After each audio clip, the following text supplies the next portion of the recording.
Hey guys, it's Julie. It is, well, everybody knows what today is because Periscope only does things on a 24-hour basis. Hey single moms, thanks for joining. Thanks everybody for joining. I'm going to turn up my window so I won't get a whole bunch of background noise, but I wanted to do a LOVESCOPE today on drama, because I am noticing, hey, how are you? I'm noticing a really bad trend when I talk to people, singles, who I ask what they're looking for.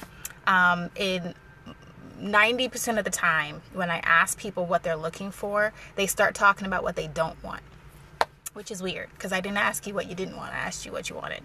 And one of the top 5 things that they say is, well, I don't want drama. I don't like, people who bring drama. I'm trying to avoid drama at all costs. And it's interesting because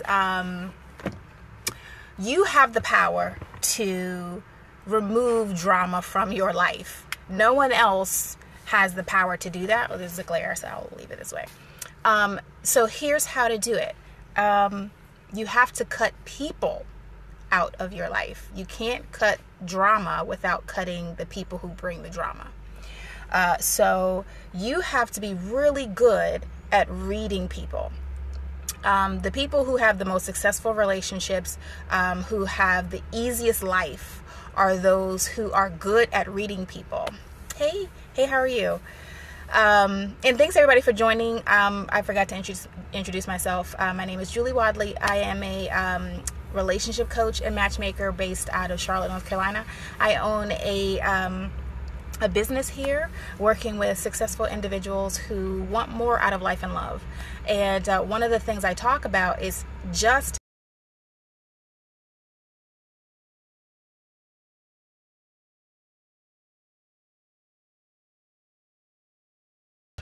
talking about drama and how to completely remove it out of your life. So you have to listen with your eyes. I say that, and I'm going to say it again. You have to listen with your eyes. Do not believe everything that you hear, because people lie. It's a fact. People lie. Sometimes they're lying because they're malicious. Sometimes they're lying because they don't want to hurt your feelings, or they're trying to avoid confrontation. For whatever reason, people lie. So don't believe what people tell you. Believe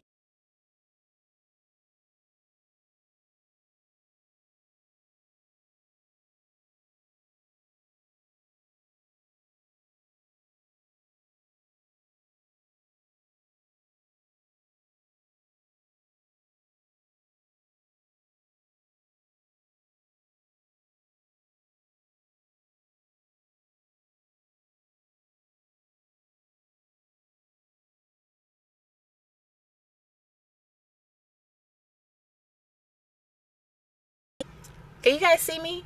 Cancel. Okay. I'm not sure. I think you guys can see me now. I froze up for a second. I'm not sure what happened. But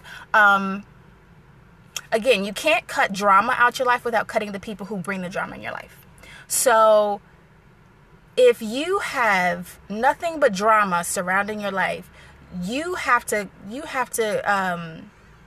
take responsibility for that. You have to take responsibility for that, because you are either inviting it or entertaining it.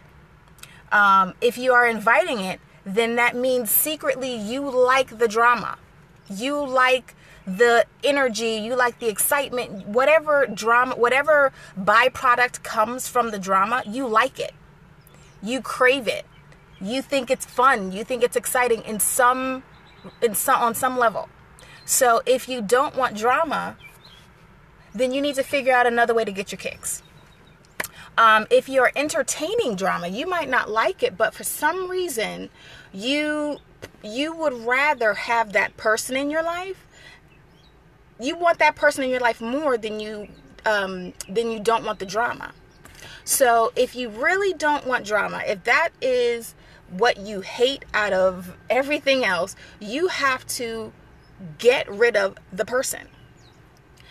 Another thing is you might be the one that's causing the drama. have you asked yourself, what am I doing to cause this drama? Either you are not communicating. Isn't that dysfunctional though? Yes, it's absolutely dysfunctional. It is absolutely dysfunctional.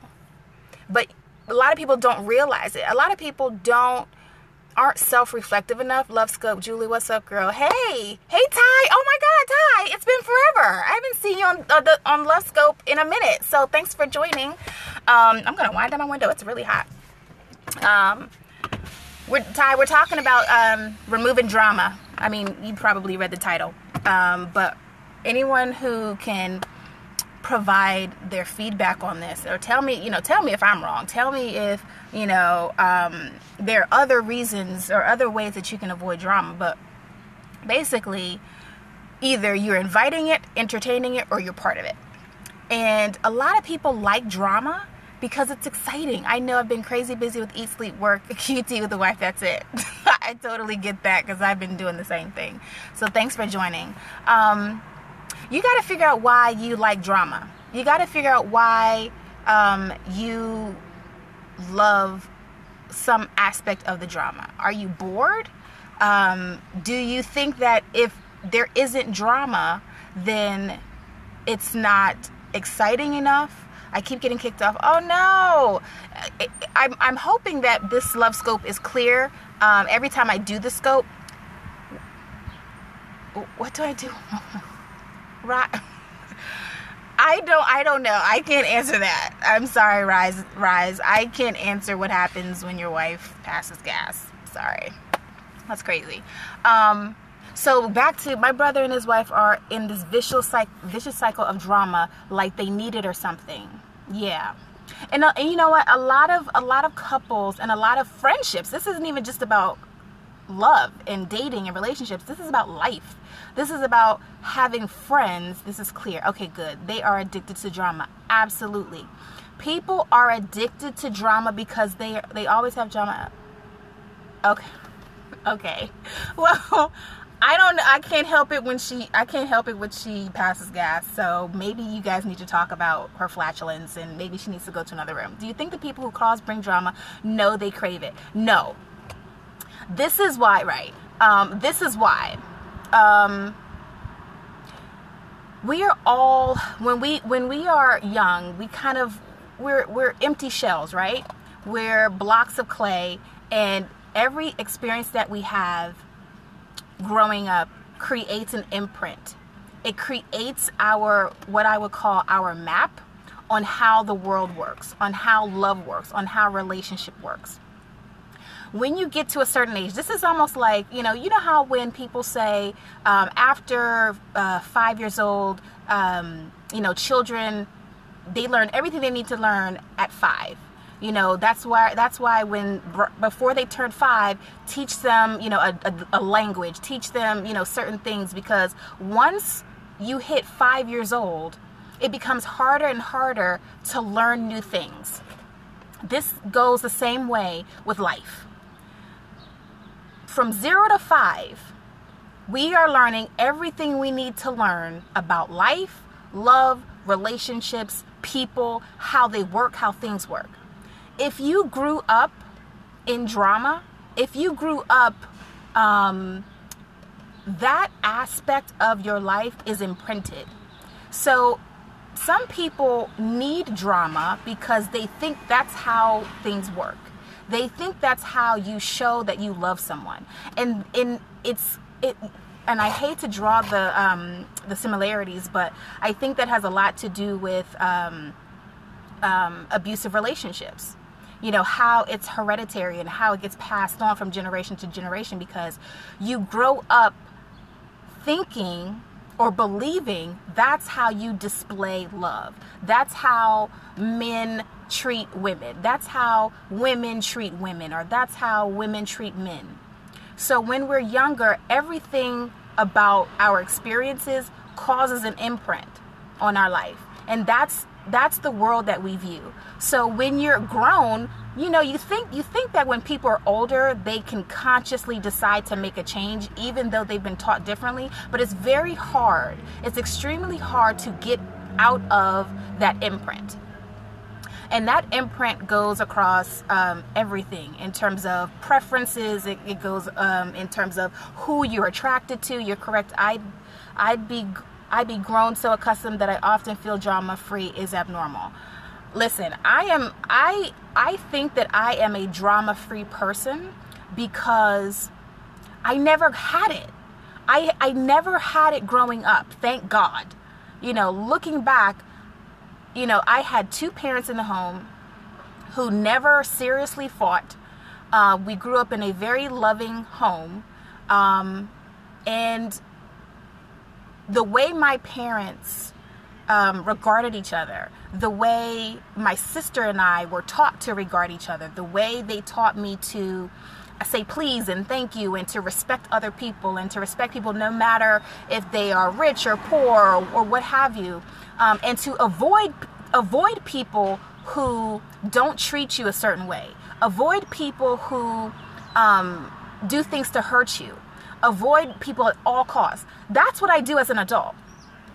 I avoid drama because I have been, not only have I been taught by my parents that way, they gave me that through their example. They taught me that through their example. And so all of my friends, all of my relationships, I've never really had drama in my life because I instinctively avoid people.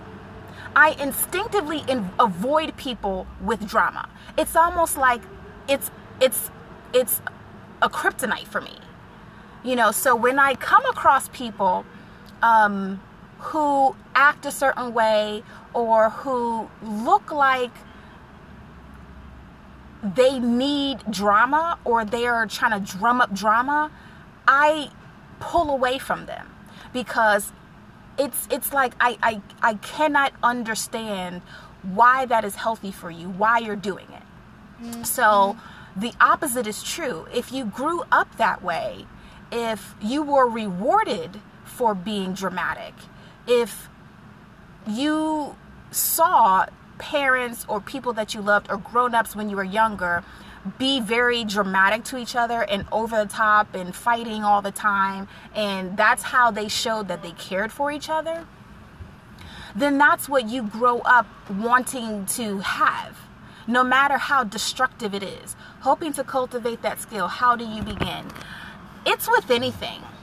With any change, whenever you want to change something that has been imprinted in you, that is completely natural to you, you have to,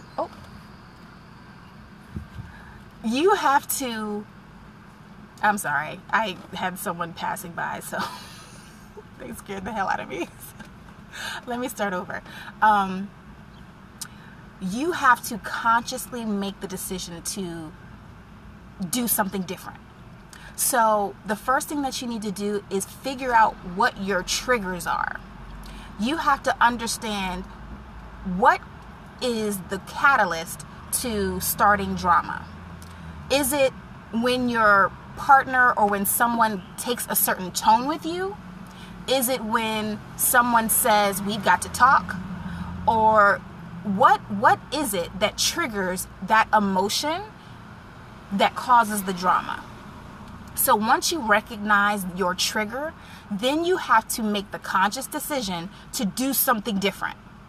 So if you naturally get defensive, you have to stop yourself and say, I'm going to decide to not get defensive and to listen to what the person is saying, not their tone. Okay? So think about, try to understand where they're coming from and not really react to their tone or, their words, because sometimes the way people say things is not really what they're intending. They just don't know any other way of getting it out.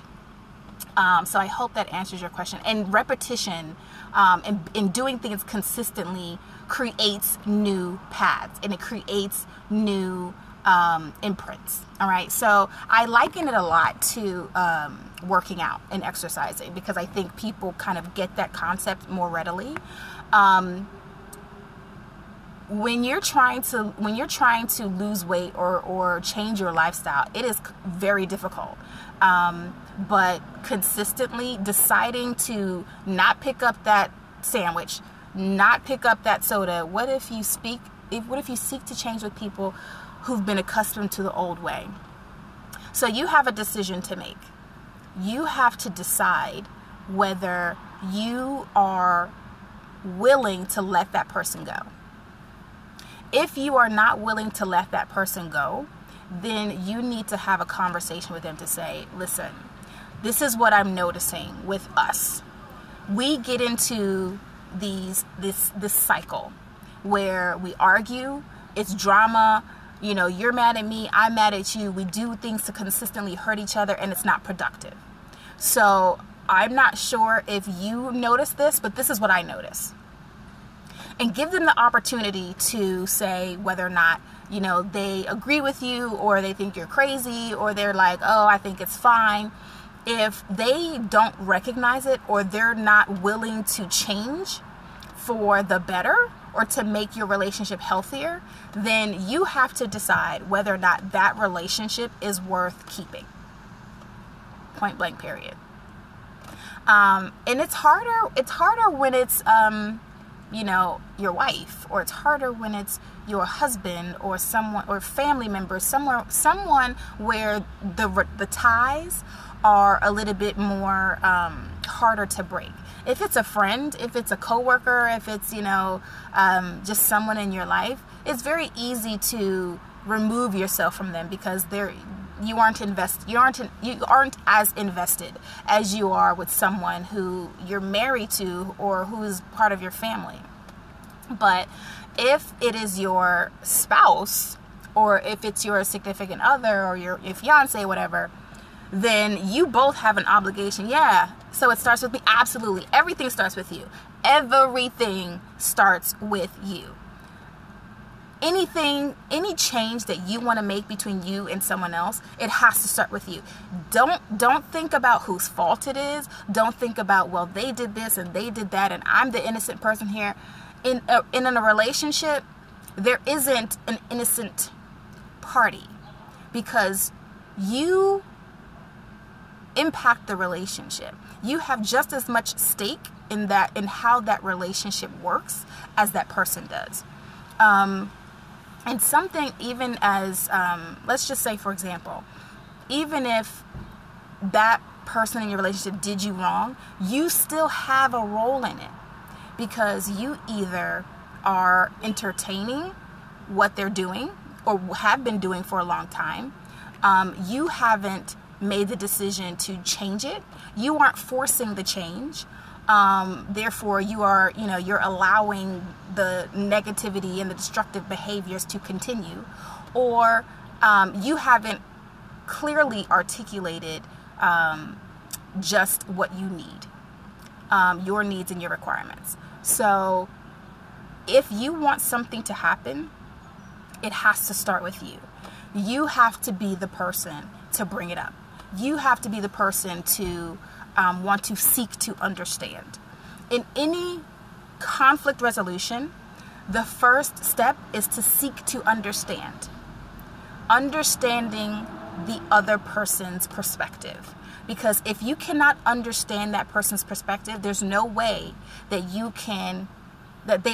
they would be able to change. Because it's not about, it's my fault, it's your fault. There's no fault here.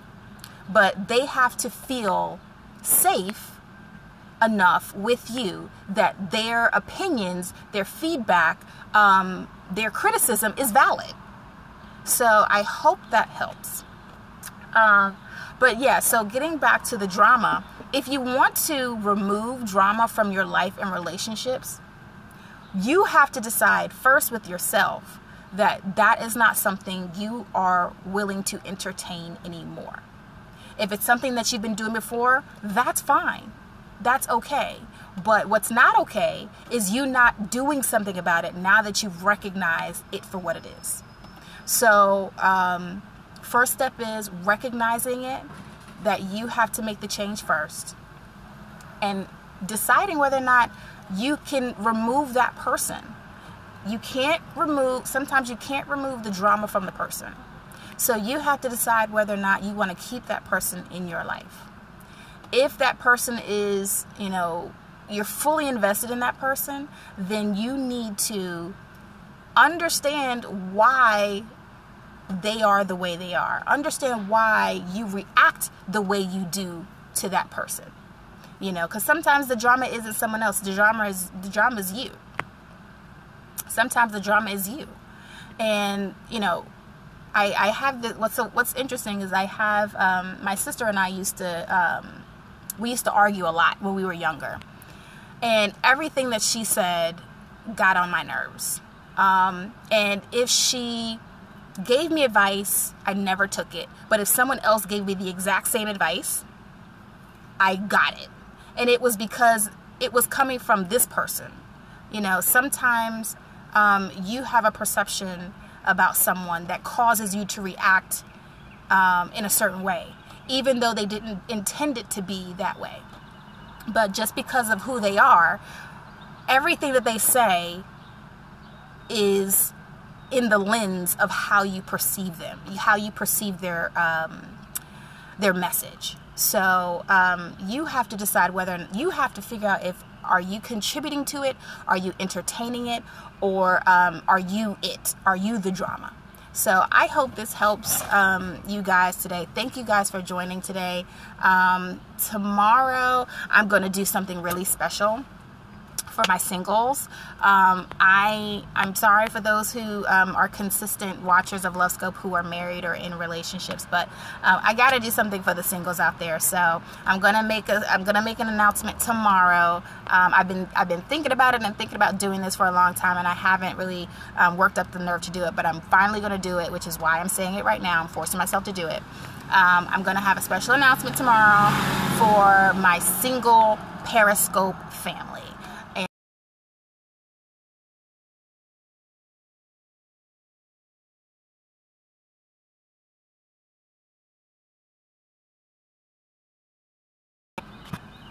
Thanks.